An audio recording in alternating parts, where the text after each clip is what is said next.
Olá, pessoal! Sejam muito bem-vindas, muito bem-vindos a mais uma edição do podcast Ala Esquerda. Aqui a gente discute o esporte, em especial o futebol, mas sem essa visão conservadora que domina o debate esportivo na grande mídia e em grande parte das redes sociais. O nosso papo aqui é avançar pela esquerda, então eu já vou apresentando a nossa mesa de hoje. Eu sou Alexandre Arraes, ao meu lado esquerdo, preparando aquele canhotaço, Herbert Borges. Tudo bem, Herbert? Fala, galera. Boa noite a todos e todas da bancada. Bom momento a quem nos escuta no formato podcast. Muito legal o retorno que a gente recebeu da galera aí nos nossos primeiros programas, né? Elogios, dicas, uma força, é isso aí. Agradecer aqui também, deixar nosso agradecimento ao pessoal do Baião de 2 e da Podosfera que nos retuitaram. Valeu demais. Então, assim, como destaque inicial, eu quero já chegar logo de carrinho, Alexandre. Quero falar sobre um comentário machista e racista que teve na Rádio Jornal de Pernambuco, né? Era uma transmissão local de futebol e o plantão anunciou um gol do Canadá. E aí o narrador disse que um amigo ali na cabine tinha um sonho de ser massagista e alguém lá do plantão respondeu que só tinha essa vaga para a seleção da Nigéria. E a resposta foi: se fosse para trabalhar na seleção do Canadá ou da Nova Zelândia, todo mundo queria. Mas da Nigéria? Então, assim, isso já dá uma dimensão do espaço que as mulheres ocupam no imaginário dessa gente, né? E principalmente mulheres negras, que é de satisfação sexual masculina. Isso é horroroso, preconceituoso e até criminoso. Então, eu espero que a Rádio Jornal tome as medidas cabíveis, que pressione, que puna, que demita essas pessoas, que é inadmissível a gente ter que tolerar isso em 2019. Beleza? Vou passando a bola para Mônica aí, que a gente tem que correr com o tempo e com a pauta. Um abraço. Fala, galera, tudo bom com vocês aí da mesa? Mais um dia aqui, nosso terceiro podcast. Prazer imenso estar aqui com vocês de novo. E vamos falar de novo sobre futebol feminino, né? O Herbert já chegou aqui de sola, dando um carrinho por trás aqui. Acabou com todo mundo aqui, não sei nem o que dizer, mas vamos seguir aí, a gente tem muita informação nesse podcast. Eu vou passar pro Thiago Porto, pela ponta esquerda. Vai, Thiagão. Bom momento a todos. Realmente revoltante, Herbert, essa fala machista do comentarista. E eu aproveito para dar o meu destaque também para Marta, que agora é a maior artilheira da história das Copas. Fez seu 17º gol hoje. Ligando ao que o Herbert falou, os comentários e as opiniões sobre esse feito da Marta, comentários nos portais esportivos revoltantes, muitas piadas machistas, muita gente desmerecendo o feito da Marta. Então isso mostra o quanto a gente ainda tem que caminhar como sociedade e o quanto as mulheres precisam continuar na luta por uma sociedade mais justa. Realmente é revoltante. Mas agora eu vou passar para a Melina para a gente não se alongar muito. Melina Reis, é com você. Olá, galera, tudo bom? Mais uma vez, estou muito feliz de fazer a segunda participação com essa pauta super importante do futebol feminino e todas essas questões como o Herbert já trouxe aí. Chego de sola também, mas chego aí feliz da vida porque agora finalmente temos um número 17 para ser comemorado, né? 17 gols da maior de todos os tempos. É um 17, único 17 que a gente respeita, o único 17 louvável, que é da Rainha Marta. E aí, mas vamos passar do 17 logo, né? Vamos passar do 17. Vamos passar, com certeza. Eu tenho fé que ela vai fazer o 18º no próximo jogo pra sair desse número horroroso. É.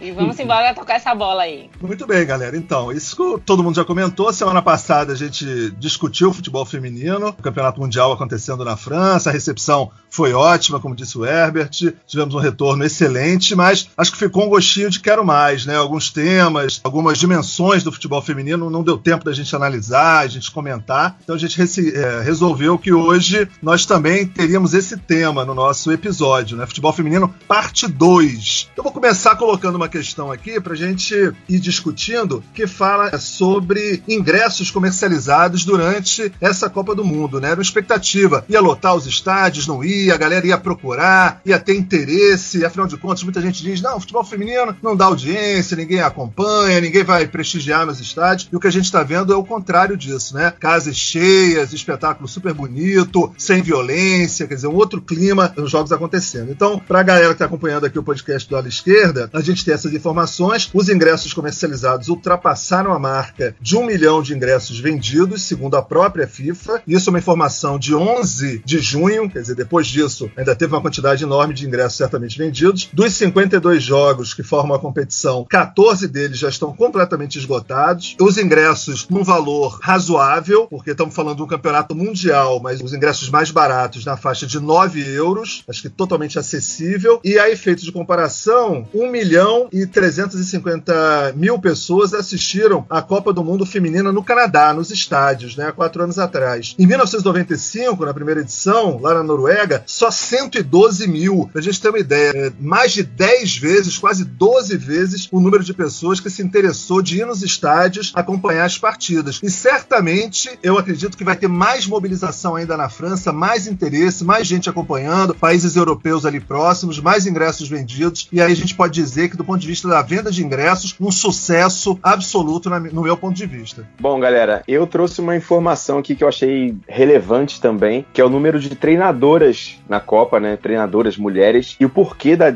discrepância, né? Uma informação aqui que eu chequei no Portal Terra e também na BBC, que são 24 seleções participantes na Copa do Mundo e apenas 8 são comandadas por mulheres. Ou seja, elas ocupam apenas 1/3 desses postos de trabalho. Dentre elas tem algumas seleções favoritas aí, como Estados Unidos, Alemanha, França, a própria Itália, que jogou contra o Brasil na última partida da seleção, também é comandada por uma mulher, e a gente vê uma diferença entre, né, essas treinadoras estão muito mais em seleções europeias do que em outros lugares do mundo. Aqui, como uma informação complementar, eu te trouxe aqui uma informação até da UEFA, que é quem rege o futebol na Europa, né, que 80% de treinadores do futebol feminino são homens, e 97% das licenças de treinadores no mundo pertencem também aos homens. A gente, contextualizando isso, há um recorte aí de classe, de corporativismo, mas também de território. Vou me alongar um pouquinho mais para dizer que a FIFA, ela chancela cursos de formação de treinadores no mundo todo. A esmagadora maioria desses cursos ficam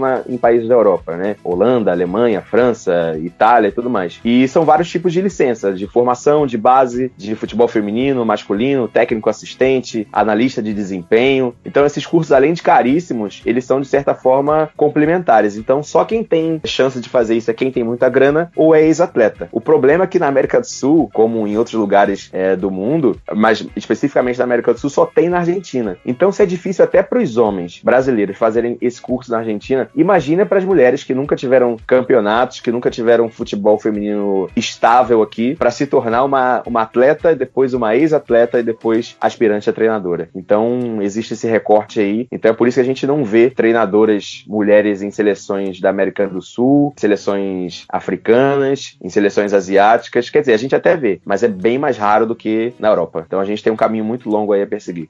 Pois é. Muito difícil essas informações que você passou aí, Herbert. São até alarmantes, eu poderia dizer, né? Porque 1/3 das seleções dessa Copa serem treinadas por mulheres Bom, eu fico muito decepcionada com isso, já sabia mais ou menos desses números, mas fico muito decepcionada porque eu torço para que as mulheres não só joguem futebol, mas treinem futebol, comentem futebol, apitem, enfim.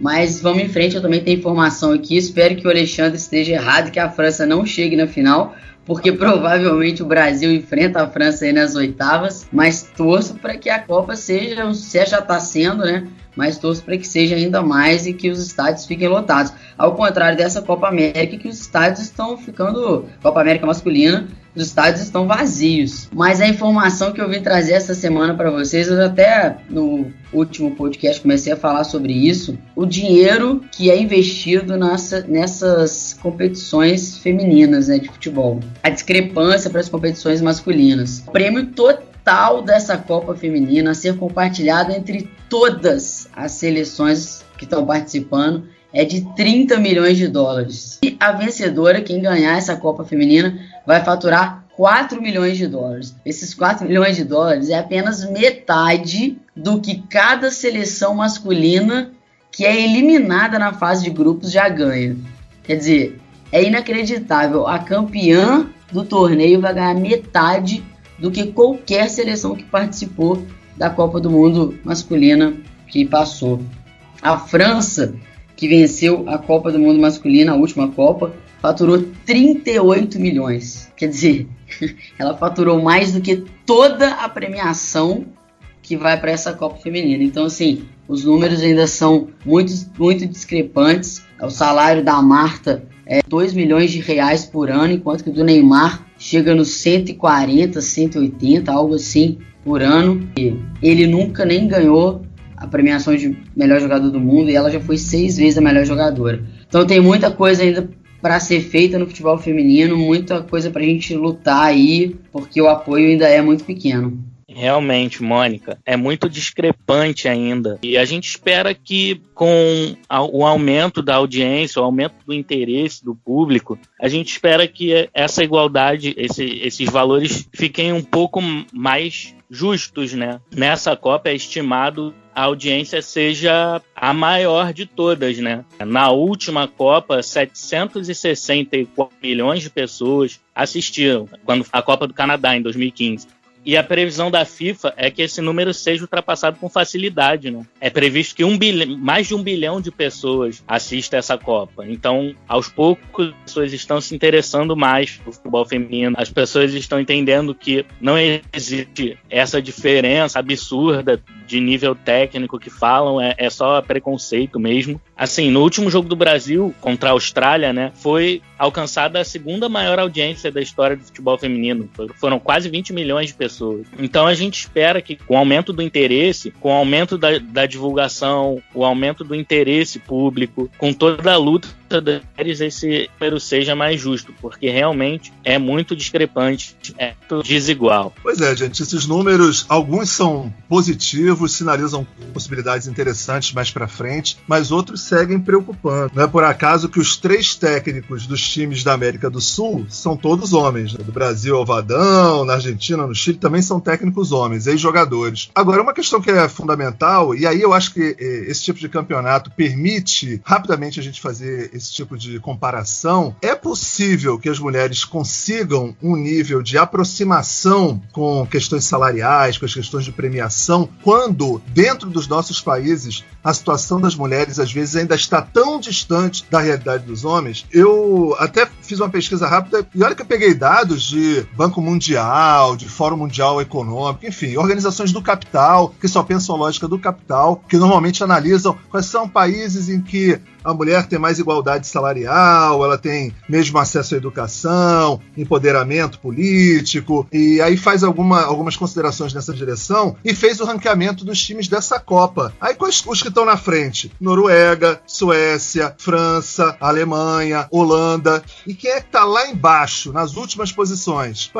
Uma parte dos países asiáticos, africanos e os sul-americanos. Dos 24 países, o Brasil é o 15º, né, mais desigual nas relações de direitos entre homens e mulheres. O Chile é o 17º e a Argentina o 18º. Então, como é difícil fazer essa superação, porque você não vai conseguir resolver isso no futebol, especificamente, quando em quase todas as outras frentes ainda há essa distância absurda. Não vamos esquecer que a gente vive num país que a ministra dos direitos das mulheres, que é esse novo Ministério dos Direitos Humanos, é uma fanática religiosa que diz que a mulher tem que aceitar uma posição de submissão em relação ao homem. A gente vive esse tipo de situação nos nossos países. E não é à toa, evidentemente, que os países que resolveram bem melhor essa questão, que toda a discussão de gênero está num outro patamar, Noruega, Suécia, Finlândia, Holanda, enfim, Alemanha, a própria França, que evoluiu muito nisso, são os países que têm técnicas mulheres, comissão técnica feminina e que estão encontrando, inclusive, os melhores resultados. Eu acho assim, isso não é por acaso, evidentemente. Então, na hora de fazer uma discussão sobre a questão técnica, né, tem os vadões da vida,